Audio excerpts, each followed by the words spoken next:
લાચારી કેવું કેવું કરાવે નહીં? કે 3 વાગ્યા હતા અને ડેલી ખકડી એટલે કમળાબાઈએ જવાબ આપ્યો, એ હા આવું છું.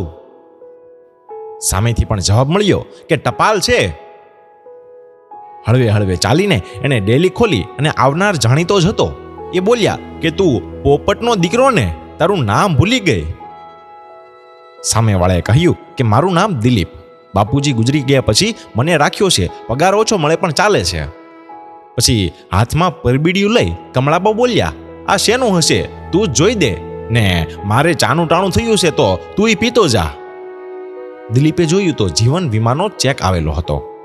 બાએ કહ્યું કે તો આ ચેક તું જ બેંકમાં જમા કરાવી દેજે ને, હમણાં મને થાક બહુ લાગે છે, મારે બેંકમાં જવું નથી ને 5,000 ઉપાડી પણ દેજે. એમ કહી બેંકની ચોપડી અને સહી કરેલો ચેક આપ્યો. પછી મહિનાભરના કરિયાણાનો થેલો ભરી દિલીપ ઘરે આવ્યો. એટલે એની પત્ની કુંદને પૂછ્યું કે આગળના બાકી પૈસા ચૂકવ્યા વગર તો એ માલ દેવાની ના પાડતો હતો, આ ક્યાંથી લાવ્યા તમે? દિલીપે કહ્યું ચૂકવાઈ ગયા. અને પત્ની કંઈ વધારે પૂછે ને એ પહેલા ચોખવટ કરી કે કમળાબાના ખાતામાંથી 5,000 વધારે ઉપડી લીધા છે, ભેગા થશે ને ત્યારે પાછા આપી દઈશું, અને મુન્નાની દવાનો અને ઘરનો ખર્ચો હવે ઉપડે એમ નથી. એટલે કુંદન સમજી ગઈ પણ કંઈ બોલી નહીં, કારણ કે દિલીપના ટૂંકા પગાર સિવાય કંઈ જ આવક ન હતી. અને મુન્નાને જન્મથી જ હૃદયની બીમારી હતી. એ મોટો થાય ત્યારે સારું થશે, પણ ત્યાં સુધી એ મોંઘી સારવાર ચાલુ રાખવાની હતી. અને કમળાબા હવે એકલા હતા.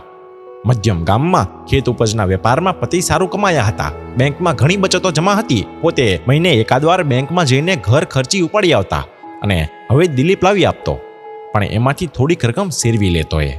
અને સારું દેખાડવા કુંદન પણ ક્યારેક ક્યારેક કમળાબા પાસે જઈ નાનું મોટું કામ કરી આપતી. આજે મુન્નાની તબિયત જરા વધુ ખરાબ લાગી. કુંદને પતિને કહ્યું કે કાલે બતાવવા જવું જ પડશે હો, અને એમાંય પૈસા તો છે નહીં. એમાં દિલીપ બોલ્યો કે કમળાબા પાસે જા, પૈસા ઉપાડવા હોય ને તો, અને ચેક લઈ આવ. કુંદન ગઈ, પણ કમળાબાએ કહ્યું કે મારે ખપત પૂરતા તો છે હો અત્યારે, હમણાં ઉપાડવા નથી.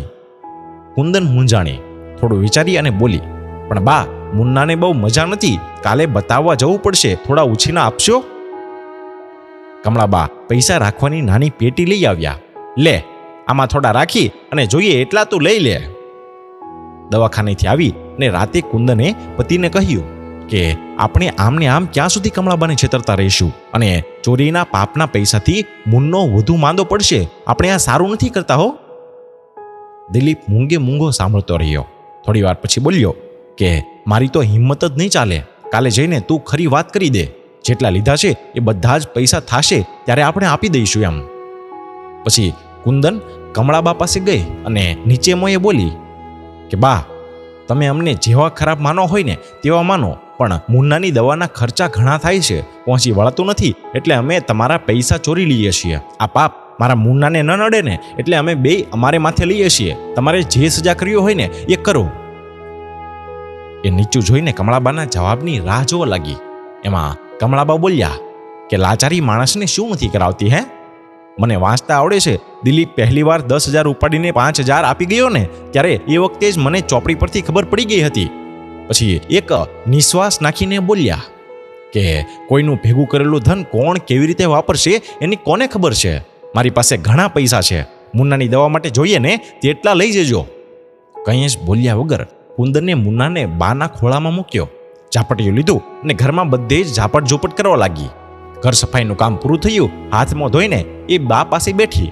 મુન્નાને પોતાના ખોળામાં લીધો અને બોલી કે બા તમે આજથી રાંધતા નહીં, હું 2 ટાણે ભાણું આપી જઈશ ને કચરા પોતા કપડાં ઠામ વાસણ બધું જ કરી જઈશ. મિત્રો, આ હતી આપણા જયંતીલાલ ચૌહાણની ખૂબ જ સરસ વાત. તમને કેવી લાગી કોમેન્ટમાં જરૂર જણાવજો. ધન્યવાદ.